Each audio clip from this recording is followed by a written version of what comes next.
that's why I'm like, bro, when you make a vision or a plan, you got to give it some room for error because that joint is just going to happen. Like what you're saying, bro, it's going to be days when I laid out all my stuff to go to the gym, every single thing I needed. I laid out everything. I knew I wasn't going to go home. I go straight from work to the gym.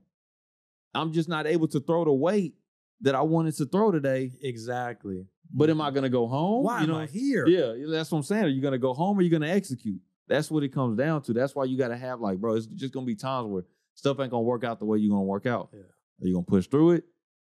Or are you going to fold? It's like me hooping, bro. And I got Kevin Durant over here. But I'm so cool with Zyler. I'm going to keep Zyler on my team, bro. And people really I'm do so that, though. Cool with People Zyler. really do that, though. But I got Kevin Durant over here that I don't know Kevin Durant. Me and Kevin Durant may not play well. We may play well. I don't know because I don't know him. But I know Zyler. So I know what Zyler's going to do, what he's not going to do. Yeah, you know what you're going to get. But I know that Kevin Durant is cold-blooded at basketball. Zyler's the opposite. No offense, man. Man, it's cool. It's okay, man. But it's a loyalty thing at the end of the day. Yeah, man. That's what I kept telling Mariah kept saying it. She was like, you don't understand, though.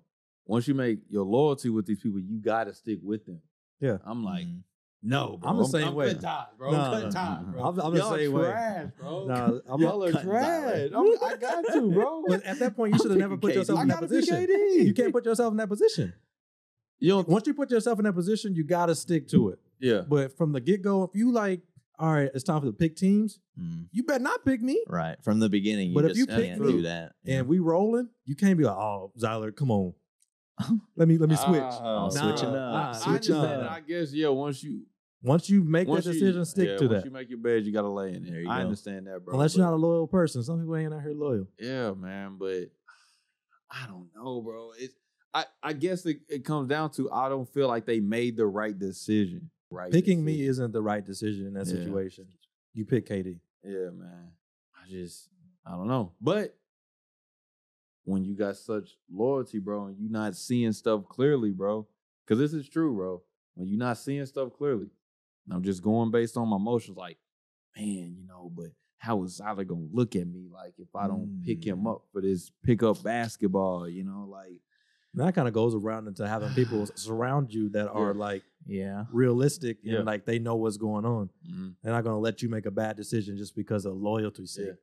I'll be like, yeah, bro, why are you picking me? Yeah, I mean, why am I here? First of all, one of my favorite books of all time comes from this lady, Amy Herman. Amy E. Herman, I think that's her name. Okay. She made the book called Visual Intelligence, bro. One of the best books I've ever read. Like, changed my life 100%. I suggest y'all read it. But she got a PhD in art history. And she teaches you, like, how to see the world from a different lens. Like, that's what she's teaching. Because, like, with her being an art historian, she just studies art. So she looks at art and, like, she doesn't just look at art and say, oh, that's just a painting by so-and-so. That's cool. She looks at it and says, bro, how was he feeling when he was painting this? What was going on at the time when this was happening? Like, why did he paint this instead of this? And why is the person in the painting looking like this? And like, she really breaks it down. Yeah. And she tells you to do that in your life. Like, when you're looking at stuff, don't just look at it from the surface level of what you see. Really analyze it and break it down. So it changed my life. But I don't think everybody's capable of doing that. You don't think so, bro? Do you think so? Yes. 100%. Yeah, I feel like, but I've met some people who just don't seem intellectually capable of really taking those deep dives. I get you that. And that's just not how their brain works. Yeah. Some people are more analytical than other people. I agree. But the reason why I agree, I don't think Reece is feeling it. But the reason why I agree. Let Reece talk. Well, I'm really kind of mulling it over. I feel like the brain, like the human brain, is capable. I don't know, but you've never met. I was mulling it over. I was kind of mulling it over, really thinking hard about that. What do you think? That's interesting. What do you think, man? I mean, I feel like people are capable, like, so you have faith in humanity. I do. Like, I have faith in a lot of people. Like, yeah, for sure. Should I sometimes? Like, maybe not, but I mean, yeah. I think so. The reason why I say I agree with you, and I agree with you as well. But the reason why you can't have it both ways, pimp. Can't have it both ways. Yeah, man. But explain. I can have a diet soda, bro, and still eat a burger. It's okay, man. I like me some 0-calorie sodas. Those are nice. Anyways, continue. But the reason why I say that, bro, is because before I read that book, I wasn't seeing stuff like that. You know what I'm saying? It was capable, like Reece was saying. It was there, bro. But it took someone or something like that book to unlock it for me. But I could have been seeing the world like that, but I didn't, bro. And I was very surface-minded. Like, I was somebody that was thinking I was going to go to college. Like, before I read this book, I think I read it, like, my first semester or whatever. But before I read it, I was going into college, had it all planned out, bro. Go to college, get this business administration degree, start this business, become a billionaire, never work again by the age of 35. Easy money. Had it planned, knew it was going to go like that. Done. You know, hey, bro, y'all can't tell me nothing. I'm going to get this thing done 100%. Yeah. But I wasn't seeing it like on a deeper level. Like, first of all, bro, those business management degrees is not going to teach you that much. Warren Buffett said, if you really want to run a successful business, just get an accounting degree. It's going to teach you everything you need to know about a business. So that was Warren Buffett. But I wasn't thinking about it clearly. I was just saying, like, this is what it is and this is what I want to make out of it. Instead of analyzing the situation, bro, and really figuring out, like, okay, bro, yeah, even if you get this business administration degree and you do end up starting a business, then what, bro? Now you're working at this business that you didn't really like want to do, but it's a business. Yeah. And you didn't really want to do this. Versus, oh, bro, let me step this thing back.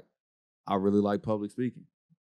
I really like teaching. Let me figure out how I can use that in a way that's going to benefit me. And I can get to the point that Zyler's at. I can be excited to go to work every single day. You know what I'm saying? I can do that. But before, bro, without reading that book and really analyzing the situation, breaking stuff down, yeah, I was lost, bro. I was just going to take at surface level and take what people was giving me. And that's what I was making an example about folks going to college and just getting these random degrees like that, bro. Is that you're not breaking down the situation. You're not analyzing that joint enough, bro.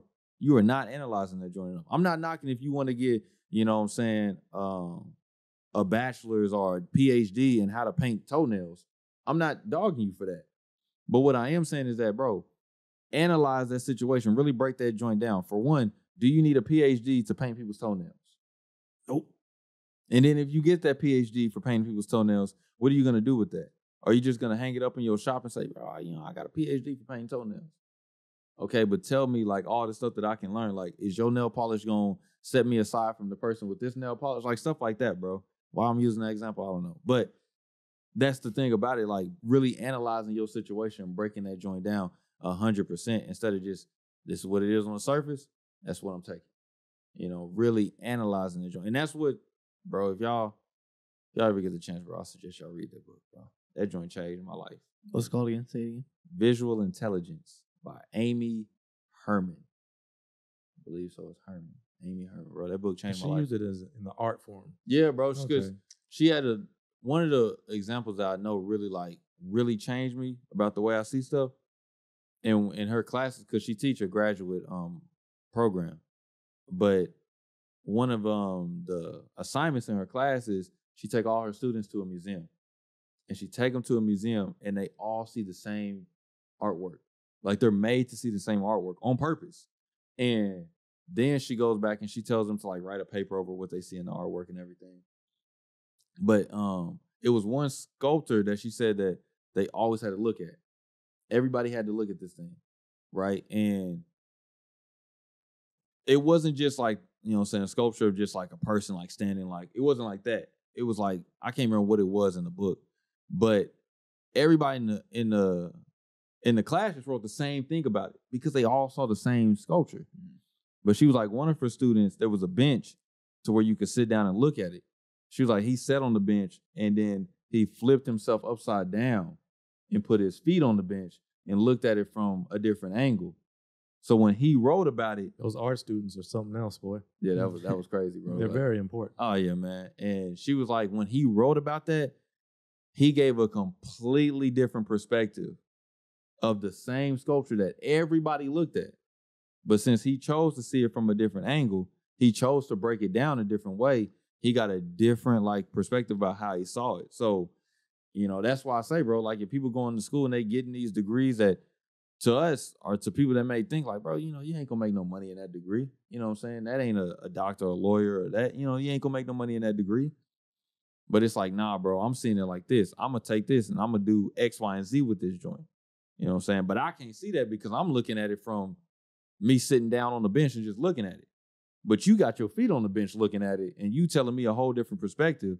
I'm looking at the same thing, but I just can't get the results that you getting because I'm not willing to analyze it and break it down enough, bro.